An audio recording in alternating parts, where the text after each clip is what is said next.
histoire. Le nouveau podcast quotidien sur RTL.fr. Bonjour, c'est Laurent Marsic. Les plus belles plumes de la littérature jeunesse unissent leurs talents pour vous offrir chaque jour une histoire. De l'aventure, des enquêtes et un peu d'amour à glisser au creux des oreilles. Pour les petits comme pour les plus grands et tous ceux qui ont gardé leur âme d'enfant. En partenariat avec Albin Michel Jeunesse, Marie Dariussec, Jean-François Chabas, Fred Bernard et bien d'autres vous attendent dans ce nouveau podcast à retrouver sur RTL.fr et vos plateformes favorites. Lis-moi une histoire. Chaque jour, un conte pour enfants à écouter sur RTL.fr. Vous êtes sur RTL. 7h, 9h30, RTL Matin. Avec Yves Calvi. En direct de Lens-le-Bourg, où voilà. il s'est réfugié. Eh ben oui. Laurent Gérard. Bonjour Laurent. Bonjour, oui, je suis face aux montagnes. Voilà. J'entends bien. Oui. Et en direct de Paris, Mademoiselle Jade. De Neuilly, s'il vous plaît. Bonjour, monsieur Calvi. Hauts-de-Seine. Hauts-de-Seine. Emmanuel Macron se défend de n'avoir pas suffisamment anticipé l'épidémie du coronavirus tout en traitant le confinement dans l'urgence. Voyons comment s'est déroulé le week-end à l'Élysée. Brigitte, qu'est-ce que tu fais? Ça se voit pas. Je fais de la couture, Emmanuel. Oh, tu fais du canevas pour occuper le temps? Mais non, bougre d'idiot. Je couds des masques. J'en ai déjà fait 3, encore 4 999 997 et la France est sauvée. Oh, te casse pas, Brigitte, j'en ai acheté plein de palettes aux Chinois. Des Chinois qui vendent au plus offrant. Ah, je les retiens, ceux-là. Je suis pas prête de retourner souper chez les frères Tang. Elle est belle, ta mondialisation heureuse, Emmanuel. Mais rien du tout. Va plutôt offrir au docteur Juvin ton masque et ton tuba que je t'avais offert à Fort-Brégançon. Je lui envoie les palmes aussi, Brigitte? Ah, mais non, bougre d'andouille. Ce n'est pas pour aller se baigner, c'est pour remplacer les masques dans les hôpitaux. Ça va être bien. Et allez, comment je vais tenir mes cadences, moi, si on vient me déranger? Usine des Macron, j'écoute. Ah Oula. Ah, bonjour Patrick Bruel. Alors, la petite santé, ça va? J'ai chopé le corona, mais je m'en suis sorti, j'ai gagné la bataille, j'ai gagné la guerre. Je suis le plus fort, d'ailleurs, je veux bien donner mon corps, mes anticorps, je veux bien tout donner. Ah j'en suis ravi, Patrick, très heureuse pour vous et pour tous vos fans. Du coup, il faut qu'Emmanuel dise aux Français que j'ai la solution pour vaincre le virus. Oula. Ah bon? Vous avez trouvé un vaccin, Patrick? Mieux que ça, il faut que tous les confinés et toutes les confinettes s'abonnent à mon compte Instagram et je vais leur susurrer des chansons. C'était des rendez-vous dans 10 ans. Même genre, même heure, même pas. On verra après le confinement si on est devenu des grands hommes, des grands hommes. Pousse-toi de là, Calvi. Va te coucher, laisse faire. Bonjour Jean-Luc Mélenchon. Toujours aimable. Allez, on passe à la météo de Louis Baudin. Alors, Kojak, tu nous dis qu'il fera beau ou quoi? Laissez faire monsieur Calvi quand même, c'est son travail, voyons. Laissez faire Monsieur Calvi, c'est son travail, voyons. Bah oui. Mais non, petite tête de journaliste. Faut tout que je fasse dans ce pays. Ah, ça y est, je vois à quoi vous faites allusion. Vous avez signé une tribune où vous dites que si le gouvernement ne se sent pas capable de gérer la crise, il faut vous laisser faire. Tu dis au Blanc-Bec qu'il aille se confiner ailleurs et qu'il me laisse les clés de la baraque. Je vais m'en occuper, moi, de ce pays. Mais vous n'en avez pas mandat? Mais vous n'en avez pas mandat? Qu'est-ce que j'ai besoin d'un mandat?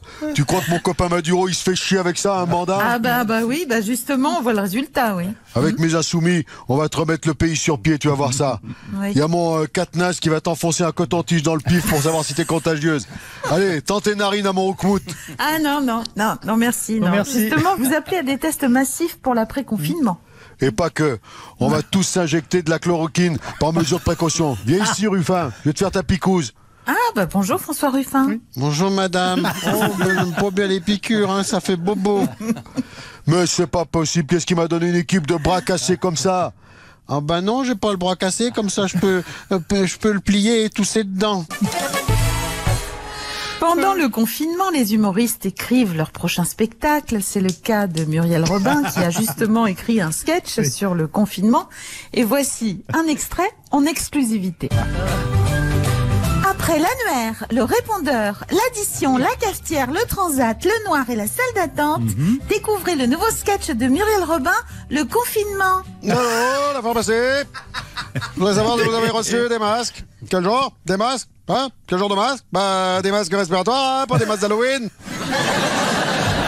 Le confinement confinement, le nouveau sketch de Muriel Robin, écrit par son complice de toujours, Pierre Palmade. Allô, le centre d'épilation.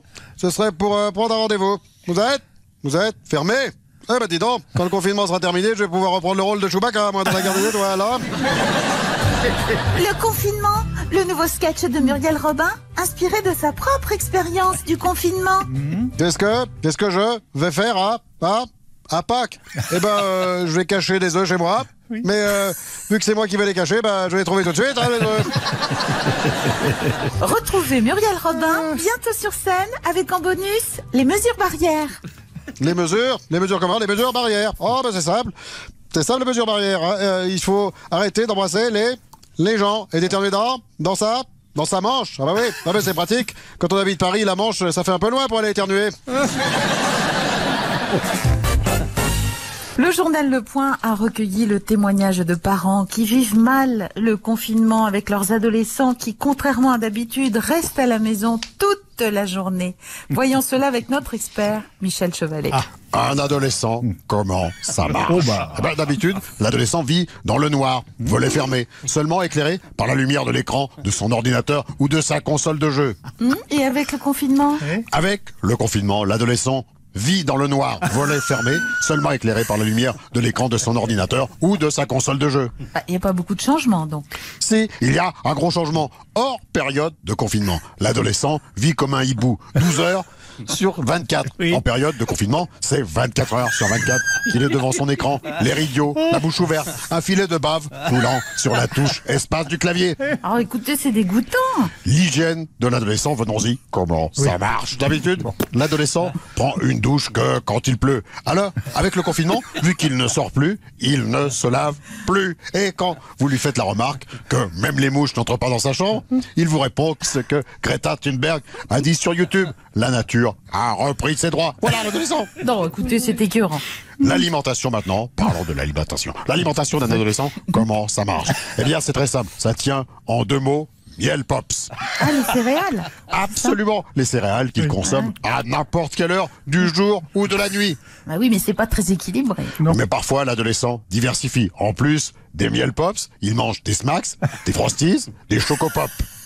Et l'humeur de l'adolescent? Hors confinement, l'humeur de l'adolescent est exécrable. Il déclare que vous êtes tous des cons et que la société, c'est de la merde. En période de confinement, eh bien, il déclare que vous êtes tous des cons, que la société, c'est de la merde et qu'il se suicidera dès qu'il aura fini son bol de Miel Pops. Bon, en fait, il n'y a rien qui change. La démonstration est faite.